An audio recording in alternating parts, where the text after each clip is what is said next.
Johann Pretorius, Johann says, some characters are heroes in the faith, but not mentioned much in the Bible. People like Enoch and Melchizedek.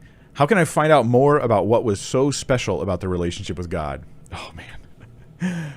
Johann, the reason why I laugh is because in ancient Jewish writings, they were wondering the same thing. Like, man, I want to know more about Enoch. And so they wrote a lot of more stuff about Enoch, a lot of extra legendary stuff about him.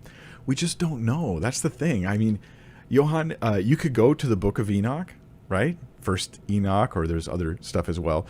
But I don't think it's telling you the truth about Enoch. And I know there's a very, very serious group of people who think Enoch should be in Scripture, that book, and all this other thing. And I disagree. Okay, I'm not on that page with you on that, so I don't hold to that. But yeah, you could go to that. But I think what you're finding is in many of the sections of that writing, not all of them, you're going to find that it's people trying to fill in the gaps. So one of the modern things people do is they look at Jesus and they go, hey, we have information from when he was 30. We have information, a tiny little 1 day of info from when he was 12. We have information when he's an infant. What else happened? And so we have fiction authors who make stuff up and write it. The big warning for us, Johann, is we're not learning about these people.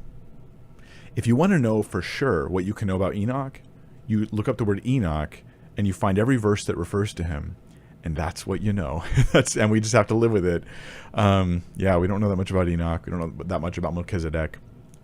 And later traditions are spawned often by the same desire you have. I want to know more about these guys. They look amazing. But let me tell you one thing about Melchizedek in particular that I think is exciting. Melchizedek is a picture of Christ. And in Hebrews, it talks about how he's a picture of Christ. But the picture depends in a lot of ways on what we don't know about Melchizedek.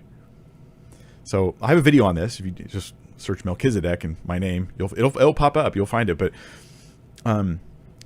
Hebrews says that Melchizedek was without genealogy. Okay, when you read Genesis, he's not like without genealogy. Like it doesn't say Melchizedek had no genealogy. It just doesn't give you his genealogy.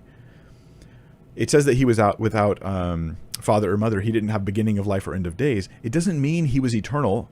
That's my interpretation of this. It doesn't mean that. It means that in the text, you're not told when he was born or when he died, because the Bible's drawing a picture of Jesus with this person named Melchizedek. That being said, Johann, sometimes there's lessons we learn by the things we don't know about somebody. And that's what I would be more interested in when it comes to Enoch, Melchizedek, is what's not said might not be said for a reason and for a lesson for us to learn there. In the case of Melchizedek, it's a beautiful picture of Christ.